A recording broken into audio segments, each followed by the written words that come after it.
Papa Ogin Kama. Na wanje bonje bo. Banam. Nkwanko. Président Kisimane Mona Popo Kabaka. Président Jassima Soa. Papa na David na Soraya.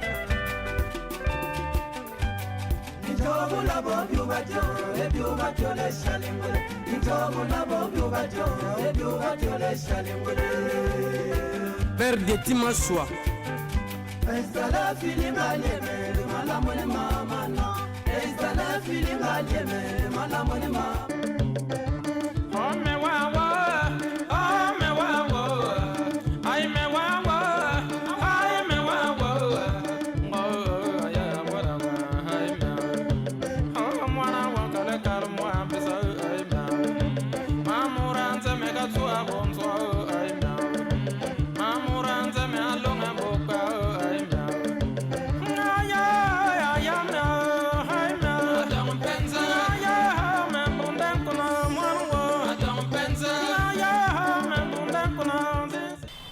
Mbote na bampangi nyonso mai kama kulanda émission bwala na beto kama meseka kesa mugena kiese mugezande na babwala nyonso ovanda na Kenge na Bandundu ovanda na Ngola ovanda na Brazzaville ovanda na Mputu bampangi mebaka kikalulu ya ngolo ya kulanda émission na beto bana bwala bede na ngonda ba mama mugepesa ba mama nyonso mbote ya kelanda émission bwala na beto lukumu na nkento na munu mbo musene na pia ngembote mama na pesa mbote na mama Marie Ange Lukiana mama Lucie kuatelela mama Ntoki Pulu ba manyo togezo de mission bwala na beto muso ngabeno na kizola meluta bede yamba mama Natasha Mozo ne bubu beta yamba mosi diaka ya mama na beti ya lukumu mama ya Bandundu mama Marguerite Inungu Audio bubu bede bula masoloti yandi masolo ketala ka nkento masolo ketala nkento meketala mpi famille sabe de ndabula disula famille avec samba nkento bele na bula ngoluzoro masolo luzingu ve sans utula nkento mama kese ke abeto mpula ngeme ya mabeto na nzona ngena usale mission bwala na beto bene bana kupesa ngente mbote mbote mingi mission ngabar mais mangen terme de mission bwala bena 2013 bume ya mangeliaka muzalo bula masolo aketali ya ngonda ya ba mama ngonda ya tatu de la douane du Congo ngebonzo mama bantu mingi bula kama solo mois de la femme ngonda nkento mankento gela tamaputa boge sala ba conférence boge kina ngalo so bena bunkufi kilumbo ngwe kubanda ntete ngimutindo samu mtoto mumvimba kukwisa kutula yo mpela ba falansa ke tuba udedie yo na nkento mama. Bien, merci Samoura. Question nange. Journée de la femme Kuyantikaka. Je ne connais pas vraiment les dates approximatives, mais moi je sais que c'est vendre en 1900. Yo yantika surtout en Amérique parce que na l'air il n'a pas na bankento mingi vanda embauché, engagé na ba usine na kusala ka babisalu. Et bon vana mona lokola injustice vana mingi entre salaire bon vana futa bo ti salaire bon vana futa bakala alors que bon vana sala kisalo kite somosi boke mona lokola boke discriminer bankento samwa kenkento boke futa bonbon fioti alors que bakala ke sala kisalo mo siti boke futa bonbon mingi alors bankento ina ko sala lokola révolte bo sala lokola revendication samwa na kotoba mais samwa na nkibet ke sala kisalo kite somosi mais beto bankento beke futa beto bon fioti bon ça le coup la grève alors mouvement il a eu tellement ampleur que bankento mingi à travers le monde entier oui c'est vrai yo que salamaka même boubouye yo que salamadiaka na ba société mingi ngemona en tant que diplôme c'était bakala mengeta mona kisala kite somo si maboke zola ka ko pesa nkento mbongo fioti boke bansene balanka nkento ke mayeleve alors que justement nkento balanka ka uluta mpi bakala mayele.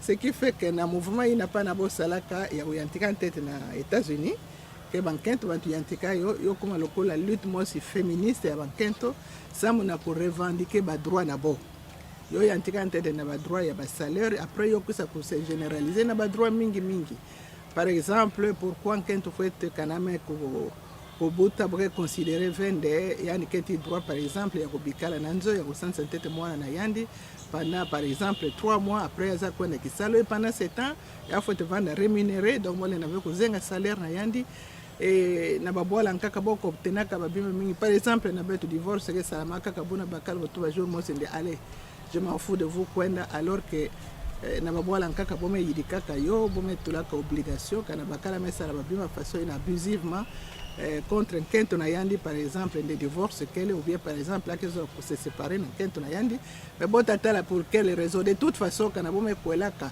ensemble légalement bakala ina fwete ko baka ko vanda futa kento na ba pension alimentaire bana kana me ko abandonner bon kento ya fwete futa bon tete pension alimentaire et puis on doit réglementer ba jour quoi yanta vanasa na mama nandi na ba jour quoi votre salama na papa na yani donc ba bima mingi banketu me obtenir comme droit qui n'existe pas et ça s'est répandu c'est comme ça qu'officiellement on a pris on a donc promulgué le 8 mars comme journée de la lutte de la femme. C'est une journée féministe, c'est une journée de revendication pour les droits de la femme. Alors il y a que le 22 on célèbre la femme et qu'on doit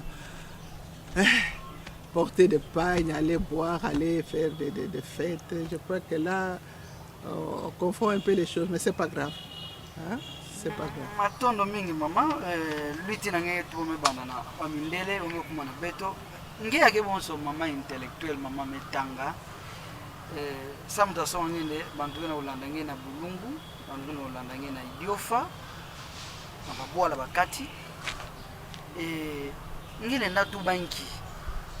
Na ye aketala nkento yango yakieleka nkento bubuke zingila vraiment ba droit nani yake na kiese na yo ou bien yake na kiese na yo ve kanake na kiese na yo yoke munika nki mutinu kanake na kiese na yo vempi samunanki banda bamvula ntama ina ti bubu bana nkento me bana kusosa ba droit nani yake zo yo. Bon il y a déjà quelques droits. Il y a pour reconnaître, il y a bantume pour reconnaître les droits de la femme. Mais moi ça semble na beto awa. En tout cas, il faut que dia kamingi ya kusala. Moi meto bilanga wa sesibie moto na mputo par exemple, na babola na mputo. Kana par exemple, nkento bakala tinkento na yanbo ko se séparer. En tout cas, que bana boeka kabona ndebo meko na ko décider. Même atabo ko na toi la juge. Bota tu kaka ne bon ngeme katula nkento na nanzo nange pour diverses raisons en tout cas dans la babima ngefo de ça là dommage intérêt que vanaka obligatoire mais souvent na beto yo ke babima mosi na boala d'abord que ça là ka ba procès matisa ndinga fiot OK na boala boke sala ka ba procès ce qui fait que ngeta mona kaka jour mosi bakala beto ne bon bubu yemwe ba nkento na mona kaka ngela katwa nanzo na mono nkento ina za katuka kaka buna maboko makulu kima mwasi ve alors ngemo na beto ke dia kati effort ya ngolo ya kusala yo ina moketu bana samu na beto ba droit ina beto me kuzwa yo tete ve à 100%, hein lui mo simpike protéger à ta fiotive ba nkento na bakai na yonto ngemo na. Donc il faut maintenant que ba nkento na beto ba député ba sénateur et tout ça beaucoup s'approprier puis lutte ya bankento ya mputo ça mon beaucoup ça là que de façon que bankento na beto ya bola na beto mpibo va na protégé par la loi comme les autres femmes le sont aussi ailleurs, pourquoi pas. Moi sous question fait maman ni metanga ba député na beto bankento membala mingi ngamona na journal le 8 mars bo metindira ka ba mama puta na bola pratique na kembote. Bon, yo que ça m'a coupé ça bon c'est que ça la bon plaisir, mais si on doit vraiment côté en profondeur raison il y a 8 mars hein au départ na yo vana kanki motindo quelle est vraiment la raison fondamentale de l'existence de cette date du 8 mars yo que ça m'a beto pour nous approprier ma droit na beto avec pesa ka beto. Vous voyez, mon bansa accent faut de tout là na niveau il n'a pas ndé beto faut être kusala yonso ça mon kento ko va na respecter na ba droit na yandi que beaucoup pesa ba droit na yandi que beaucoup considérer yandi comme un être véritable qui a ôté tous les droits dont elle a besoin pour pouvoir s'épanouir. Maman, sous question kaka na boala, papa ngene ona nangi na mission catholique la casse. Na boala mbala mingi mpila ngeme tubayo. Bakala lenda kuisabuna akanga nkento nani makofia bulandi ya lwatisandi ya kulandi divorce. Nkento na kukwenda kufunda na mfumo wa bwala, sambo kuna ngeza na bede na problème ba tribunaux mingi tribunaux de paix auquel va. Tibu ke droit coutumier ke sala isala na bwala. Ba mfumu yake babakala ke condamné dia kankento. Yake kuisa ke dilati menga na nitu bakala me kulandi babakala ina ke condamné dia nkento. Ndengele nda kuita funda bakala venge ke nkento ambi. Bankento moto ina fuete sala nki yake ti bakala konto kilumge bulandi ke nyokulani ke kulani. Yara kwenda wapi? Kala bonto na bwala la kati. Bon, merci. Ça mon question nange. Yo ina moke tuba.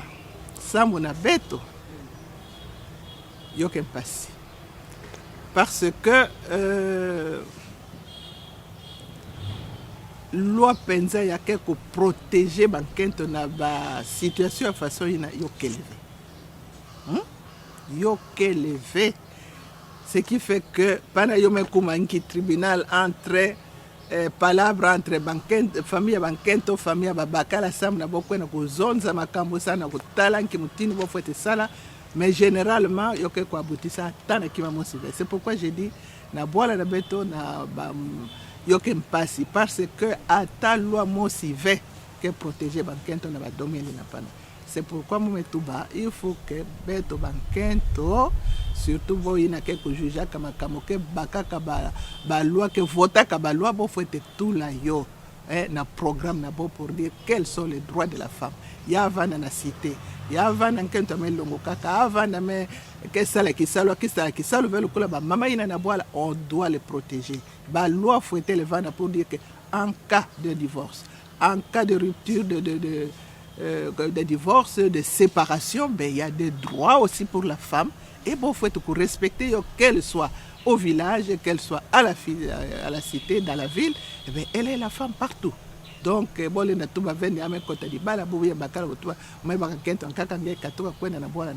ça ne se fait pas. C'est aussi la même chose pour l'héritage. Lorsqu'un homme meurt, c'est la même chose. Oh, voilà. La famille du mari a dit 80 ans un homme peut venir comme ça, je suis le petit frère, je suis le grand frère, c'est tout ça, où il n'y a aucune loi qui protège réellement la femme. Maman,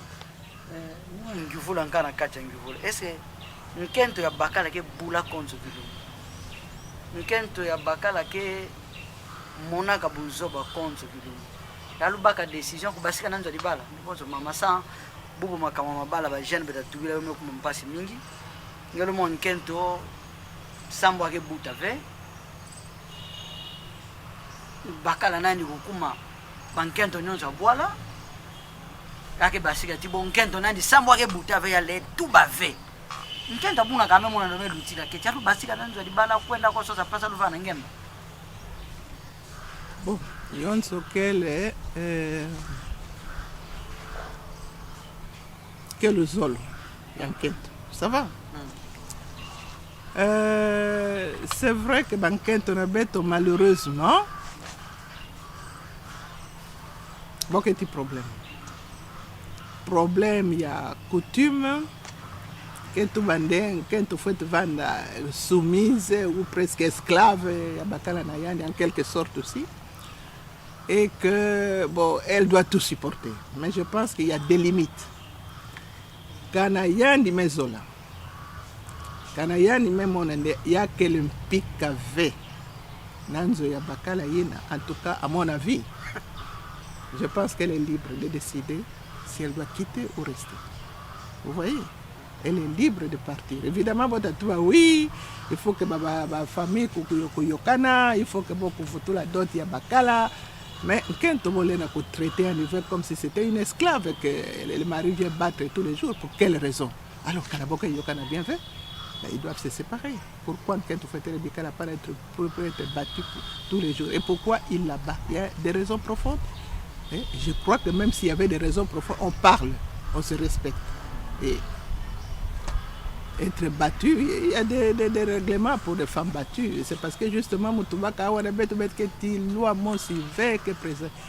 pour protéger Bankento, mais ailleurs, je vous dis, même un papa qui frappe son enfant, l'enfant a le droit d'appeler la police pour dire papa m'a tapé, le papa m'a chiffré, le papa m'a infligé telle punition. Ça ne se fait pas. C'est pour dire qu'à fortiori, un homme qui bat sa femme, mais la femme a le droit de le dénoncer. Et ailleurs où il y a des règles, où il y a des lois qui protègent la femme, eh bien cet homme-là peut encourir des jugements pénals, il peut être, il peut avoir des amendes à payer, et ça dépend des lésions qu'il va infliger à la femme, ça dépend. Et on peut même le mettre en prison, pourquoi pas. Il y a une moquette tout la bête, il y a vraiment passé parce que jusque-là, ta loi mon civet qui est protégée, alors il y a comme le coup sauf qu'il peut. À 45, il y a même non, il y a l'air pour nous, comme ma façon, elle est libre de partir.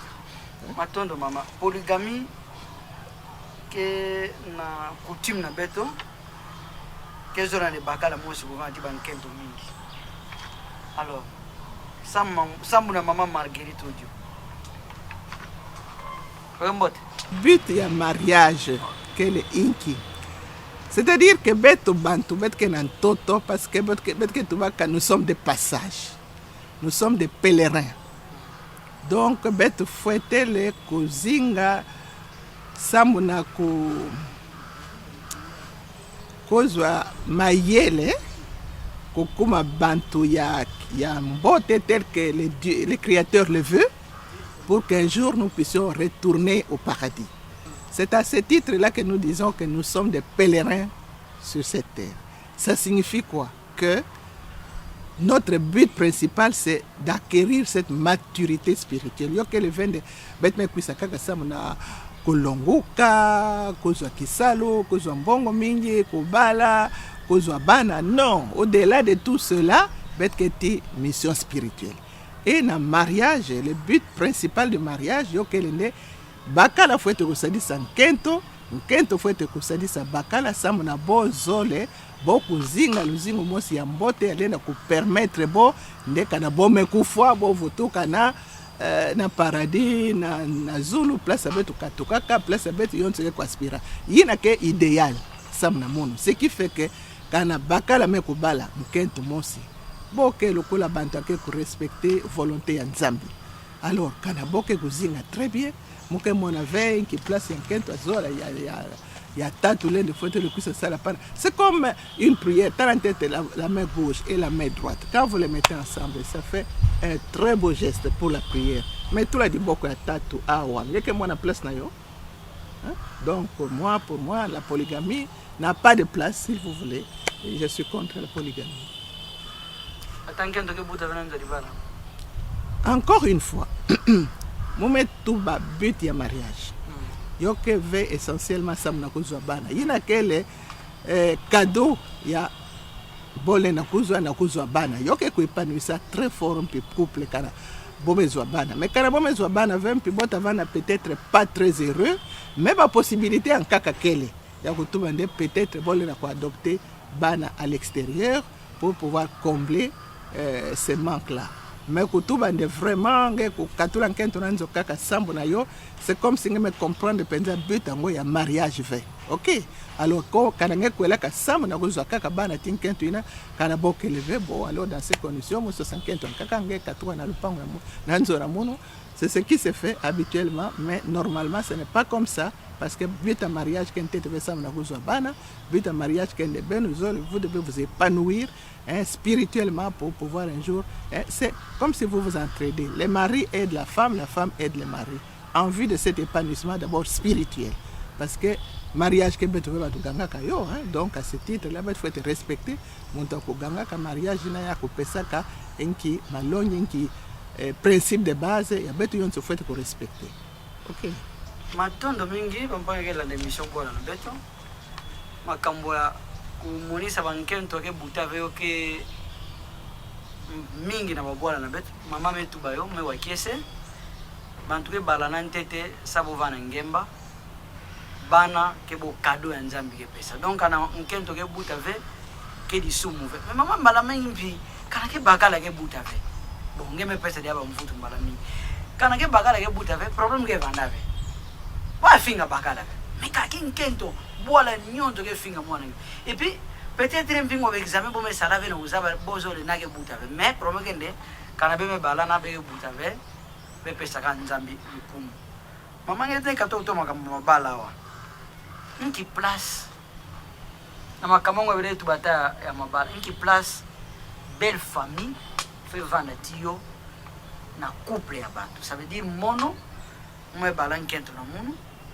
muketi bana bele nanzo inki place ya fait vendre na kati ya foyer na betana belle famille sana papa mama nkento na munu obesa na mama ou papa na munu obeba mpagi na munu samu me yula muna mwa shine mbala mosi moza ngenga ngama ile ngeta kanga bubu mbala mingi ngeta mona mama ke kuisa nanzo ya mwana nani ya bakala ke banda ko pesa nkento ya mwana nani ba ordre ye ba bakala nkaka ba ulola mu ya mutabinga bo ba zoba ve mutabinga ngemona mbe aso nkento nande ngefesa kama kama mana mwesa ngemonto mama ti experience mingi ya dibala ngeti ba koko ngeme buta bana ngi place belle famille ketio na kati ya couple.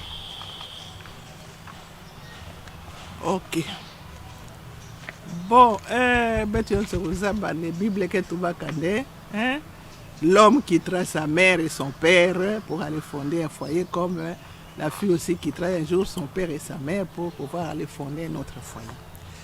Alors, foyer il n'a que le 22, il y a que prolongation, il y a famille, il y a bakala ou bien il y a kento. Mais des ordres, il y a que katuka kamingi na ba famille, il y a bakala. À mon humble avis, kanande bantu na me balana, kento na me balana ou bien bakala na me balana ti kento na yandi. Bon faut te vendre ti règle. Hein, comment dire, ma principe, hein? Il y a le zingo na bobo que zola le zingo na boko vanda inki mutindo. OK? Alors à ce moment-là, yo que le veut défendu de couple ina kolenda ko sadisa ba parents ya bakala ou bien ko sadisa ba parents ya kento. Ce n'est pas interdit. OK? Mais yo faut te vanda ki moi c'est bon faut te se concerter à deux pour dire qu'est-ce qu'on fait. Papa ya bakala ou bien maman ya bakala lenda kovanda peut-être maladie à un moment donné quand la place à quel hôpital qu'elle veut bolena ko binga yandi nde akwisa ko se faire soigner beaucoup yamba yandi nanzo pour une période bien déterminée. Vice versa ça peut aussi se faire na côté en kento de parents na yandi mo se kovanda maladie et pour cela beaucoup binga maman yina ou bien papa yina pour se faire soigner chez eux pendant une période bien donnée. Mais quand vraiment un homme aime sa femme, très bien, ce n'est pas normal de accepter de maman na yandi ou bien papa na yandi que pendant que akena nzopana ya yanti akupe sa ba ordre na kento na yandi de salabuna ça ne se fait pas. Au contraire, yandi faut être puisse respecter ordre kenanzo, discipline kenanzo, yame kuma lokula nzenza nzokea yandi ve yandi pana tame kuma atake papa ya faut être kudimona lokula nzenza. C'est vrai bota kupesa ma respect yonso parce que yake papa mais alenda ve kupesa ko tula désordre na kati yanzo ina pana parce que yake papa faut être kupesa yanto kupesa ba ordre la façon la yandi ça ne se fait pas. Il faut ya ko respecter discipline kenanzo discipline ya bakala tinkento ke tula nanzo na bosa mo ko tambula mbote ngemona. Alors désordre ne que salama mingi na beto mo bansane bakala ina ke vraiment ti personnalité akezola kento na yandi yake zola de famille na yan ko vana bien. Il faut avoir un principe de base ya lenda ve ko ndima bindima ko ndima ba bima pamba. Et puis en plus même les parents qui connaissent le désordre, aussi, pour moi, ce n'est pas des personnes très bien éduquées. Parce qu'il y a des principes. Pourquoi on fait contre le désordre? Bien sûr. Donc, les parents, c'est que l'éducation, ce n'est pas normal. Mbala mingi mpi bel kuisa na kote na beba mama ngeme tu bande mbala mingi yoge na bet bakala kana papa me kuita nzobe mama ya izo la kuimpose nkento ke mbinge me kuya me nkento akena nzoba kana me balandi amefutila ni bima akezingathi yani kana ke papa na nife kuisa na nzo ngemona ni mbele yake foni to kake papa bakala surtout kama katu na bwala o papa zanduki nikolo nazo lota nazo mona ye kaka na butu asindo siboke verifiable na bana bangendo bona ngindo ngisila ngelo pesa donc bana papa bakala nimekuisha na nzobe mama yame kuma ulala kabandosi mama kubutila ndi bakala papa kubutila bakala me kumando yake lala kabandosi di makamba buna ke tuwa mabala mingi na insécurité vraiment bale na mfuna expérience nange plateau impliqué sange pesa bana nange yake la nange bandonisi qu'est-ce qu'on peut faire na kaya buna Bon, c'est un peu compliqué dans quel sens? Je pense que ici, il y a que les problèmes, il y a sincérité. Il y a consommation. Ok. Quand on a zola, bakala nange. Moubansa ngem pitavana ti amour sa mon famille nabo. Quand on est réellement papa ina me kuisa sambo yaketi besoin de beaucoup sadisa yandi. Pour cette période, il y a quand même, si vraiment il y a que salaka, je ne sais pas. Donc là, je ne peux pas affirmer que Kento Kousa ou bien Kento Keko exagéré. Parce que l'osing on a besoin de bantu compte sur que salaka babima bankaka balanka bantu ke zabave. Mais il y a surtout Kento Ke vanda kakanake zolande kana famille ya bakala mosi ou bien papa ya bakala ou bien Kento ya bakala ou bien maman ya bakala me kuiselenzo ya ke tubande ya ke mona ya ke sala bandosi ya ke mbo TV. Parfois ça peut être vrai comme parfois ça peut ne pas être vrai. C'est pourquoi j'ai dit il n'y a pas de problème, il y a sincérité, il y a consommation. Est-ce que Kento ina ke kusa ou bien Kento ina ke zola vende para ya bakala na yani kuvana nanzo ina ke la prétexte donc je ne saurais pas dire en réalité. Mais quand on a Kento moi si en botte ya kieleka, je pense que ce genre de choses ne se feront pas vraiment, hein? Parce que si elles ne sont vraiment pas justifiées, je ne sais pas. Matondo mingi bete kwa malema na msoka émission na beto. Mais bete pesa mbala mingi ndo ici la bete zinga ba. Bene tu bankento bwana bankento Kinshasa mpi. Mbala mingi babakala nganga mona mama me baka décision ke nata ba neve nanzo bakala nkento nandi asonga nive. Nkento mina tourna ndata. Mwana na ke étudiant pesa ni lukuve. Bon maman, bete pour ma solo fioti aketa la message du Graal que l'église a gagné Sambilaka. Ya papa me va mfumu na yo ngolo bene bula masolo mingi ketala yo mais qui place ya beno bonne église bonne doctrine que pesa na Nkento. Ok, merci pour la question. Message du Graal en tout cas.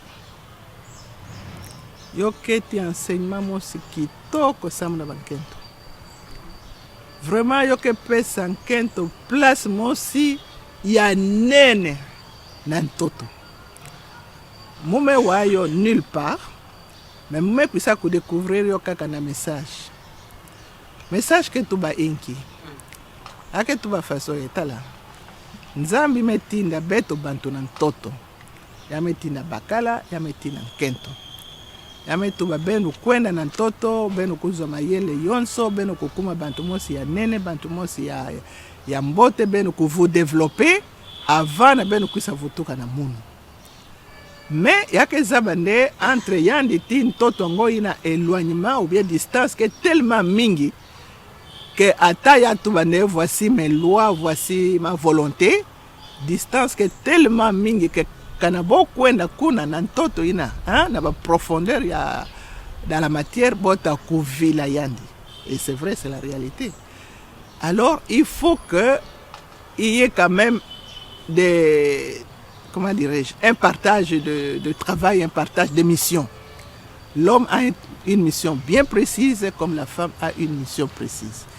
Et figurez-vous que pour la femme il y a une mission précise et cette mission précise c'était que la femme devait être muntu ake kulonga bantu yonso ubie kusonga bantu yonso nzila ya kieleka yalenda kupermettre bonde boku vutuka diaka na Zulu boku vana diaka ti souvenir ya luzole ya nzambi ya zolaka inki ya betu kuisa kita na ntoto betu fwete sala inki samu na kuvutuka diaka na yandi nde mission spirituelle ina yandi kukonfia yo na kento. Et c'est pourquoi dans la Bible bon tu vois quand Satana Lucifer vanaza va très bien nde yandi takupesa bantu yonso mpokomona mais kana yantika na bakala atazwa kima mosive il fallait que kakuna yantika na kento parce que kento que le moteur que le kento montu il faut te pesa courage na bantu yonso faut te pesa bo kikesa sam na bo ku réaliser babima mingi na toto et yani muntu faut te songa bo nzila ya kieleka ya bo faut te kulanda na éducation atakupesa bo samu ne bima yonso salama lokula nzambi kezola. Donc incarner, si vous voulez, la volonté de Dieu sur cette terre. Et normalement, elle était comme la servante de Dieu sur cette terre. Et c'était ça la mission première de la femme. Que malheureusement, on n'a pas bien compris, on n'a pas bien suivi. Et c'est pourquoi vous voyez que beaucoup de choses ne marchent pas. Parce que justement, la femme ne sait plus orienter. Que Zabadia Kaven qui a fait ça là, et comment il a fait kulanda malongi ina ya nzambi ina luzolo ya nzambi kuzola kane yani muntu fwete kusadisa bantu yonso na façon na yani ya kuvanda na babima yonso afwete sala de façon que vraiment konso muntu kaka yake talankento aketuba oui il faut betu zaba nzambi muntu tinda ka betu lena kusala bisala sala fe mais bubu yankento yana mosike sala bisala sala kena ta bantu kaka na nzila mosi ya mpamba ce qui fait comme compliqué. Alors par un message que tu banki il faut que nkento bubu yei kanake zola réellement de luzingo na yandi kuvana mbote afote pour se souvenir ya mezwa ka bakado mingi bado mingi yaketi bado mingi ke ku reposer en elle qui peut faire que réellement kana mezola autant yake nata bantu na nzila ya mpamba ole ya autant yake na possibilité ya kunata bona nzila mosi ya masonga ya pureté ya lena kosala ngentoto fwete toma ba coutume yonso fwete changer ça mon toto kuvana vraiment lokola reflet ya paradis. Et c'était ça le but de la femme. Malheureusement, volonté et qu'est-ce que je dois faire pour encore respecter la volonté de Dieu? Il y a un manquement parce qu'un kento respecte la volonté de Dieu. Voilà le message que peut sa place. Il y a un kento. Et je vous assure que quand j'ai lu le message du Graal, j'ai dit oh là là. Mais si toutes les femmes africaines pouvaient lire le message, je crois qu'elles pourraient se libérer de toutes les fausses coutumes là qu'on leur imprègne, qu'on leur bourre avec lesquelles on leur bourre la tête parce que c'est pas normal. Est-ce que va livrer un message de Graal? Il y a une traduction dans le Congo, il y a ça. Banquet on a tout ba mingi mpia beto boa que intellectuel nem pas lire. Ba ina ba bola mpia support du matin. Que bon quand vous mettez beaucoup de choses, il y a pas de ça la mission ina ba bola bola na mimi. Mais mon trouve na la Bible, il y a un message le livre message de Graal nando et moi me kamula yo. Bege sana nki raisonnement bege nki na si tu beno ba mama na mwande ba message de Graal na be traduire na bandinga na beta bola ça bantu tanga. Est-ce que politique na beti au fait? Bon, na kutuba mbote d'abord la langue na betu très pauvre, hein? Très pauvre. Na kutuba nde betle na kusala ba traduction na mais les traductions libres betle na sala yo. Betu yantika kayo mais yo me ko avancer mingi ve. Mais n'empêche que na ba place mingi na même na ba boala na betu na mateko mo bansa keti cercle kuna na mokala mo bansa keti cercle na idiofa na wapidiaka. Oh na Kikwito on a même une salle de recueillement très bien. Et na Kenge bantuke kwendaka souvent même na côté ya bawongo kuna nanki bola ina je ne vois plus. Betke ti ba cercle mingi na ba cercle ina betke salaka inki donc ba livre ke un peu partout. Alors na cercle ina kele ne bantuke zola kulanda yo bolenda kwenda alors ba ina ketanga na français bolenda ko expliquer be fioti na Kikongo ça bolenda ko comprendre bolenda kulanda yo c'est facile. Alors awana beto comme yo ke mingi presque dans chaque commune hein yo ke salamaka donc c'est pas un problème. C'est vrai que yo ke la puni angolo ça mona beto ko sala vraiment diffusion na yo parce qu'il faut nécessairement que tout ça la traduction littérale, oui. Pas littérale mais comment on dit traduction en langue facile. Hein? Ça m'a permettre que Zaba français fait c'est possible. L'effort était déjà entrepris, mais on doit encore poursuivre et améliorer. Maintenant, mingi maman, nous avons une émission qui est même avec les gens qui nous voulons nous et puis quand il y a un nzuka, il y a tout bas. Quand il y a un zinga bonso maman, basi nzambi la binga ngenge ta foi, bête nous ta foi. Nki héritage ya ngolo, ya nkento, ya mezinga tibaka la bikuta le na bikisa, samuna bana nani na zuna ntoto ye. Ina tabandi ngana ya nzuka émission de Ok, bon, héritage ya nene ya muke mwana nde mama fwete bikisa na bana na yandi parce que beka mwana ya nkento fwete bana pia bakala que surtout éducation tant spirituelle que sociale parce que éducation qu'elle est vraiment le principe de base. Il faut que ça le kana muntu mezoyo na luzingo na yani atavana muntu mosi yakeleka parce que bolonga kayandi inki mutindu ya faut que kuvana na luzingo ya faut que sosantete kuzaba makambo nzambi ya faut que kulanda yo très bien et puis en plus kana ndame yelampi na luzingo na yandi ya kimbuta inki mutindu kana me kuma papa kana me kuma père de famille, comment il faut éduquer comme chef d'entreprise, comment il doit diriger les sociétés. Donc, éducation qui est nécessaire, ça m'a montré pour vendre l'éducation. Mais mon, vous voyez que tu vas mingi au pays sous-développé, pays sous-développé, l'accusation, moi, c'est grave, hein? Très grave, parce que peut-être que l'éducation attaque la qui va mentionner. Contre mon tout vous voyez, vous ne savez pas qui je suis, vous ne savez pas à qui vous parlez, mais talangé, hein? Vous ne pouvez pas les respecter.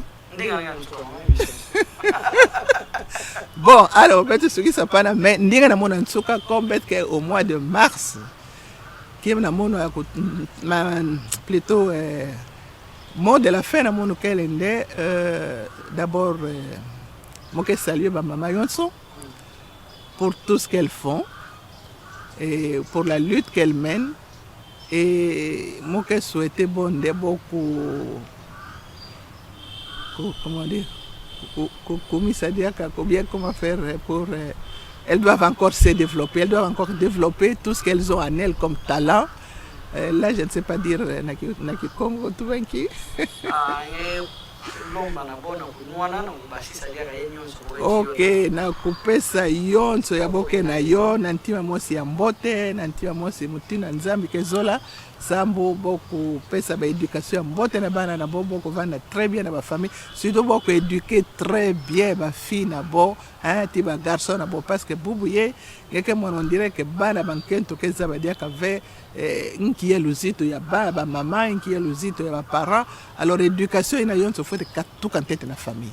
Hein? Il faut que ma maman fasse vendre na nima bana na boko pesa bo éducation et keleka ya lenda kusala ne bana na kuvana mpi bantu ya mbote na kata luzingo et tout. Je pense que ça c'est le mot de la fin. Donc je souhaite que toutes les mamans soient à leur poste, hein, qu'elles s'occupent bien de leurs enfants, de leurs maris aussi, qu'elles encadrent bien leurs maris pour qu'ils puissent travailler dans l'honnêteté, dans la droiture, dans la sincérité pour le bien de tout le monde. Mais il y a besoin, il y a paix, il y a bonheur. Et il faut que tous ceux qui nous dirigent, on sache que derrière eux, il y a de bonnes mamans qui les encadrent, qui leur donnent de bons conseils pour que tout soit dirigé pour la paix de tout le monde et le bonheur de tout le monde. Voilà ce que j'allais dire. Matondo mingi, na bampangi nyonso mela na beto, na babwala nyonso, ba mama ya mbingu ko musese, ba mama ya nguom, ba mama ya gungu, ba mama na nyonso mela na émission bwala na beto.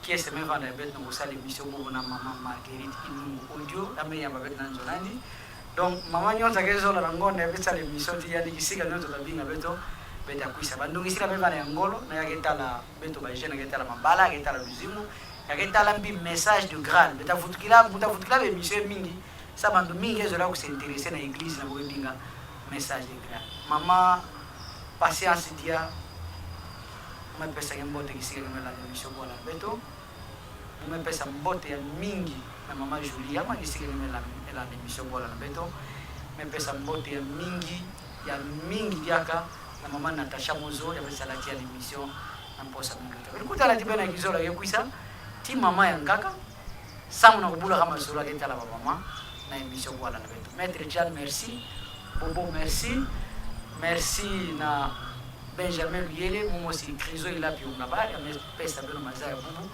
pero kuta la tibena kizola yokuisa kaka awa na RTG matondo.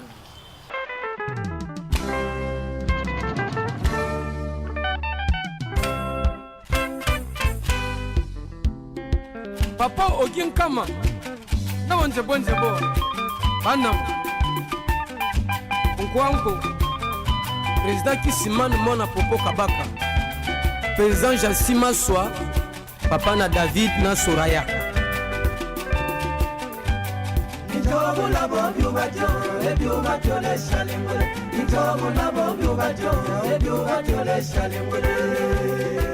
père de Tima Swa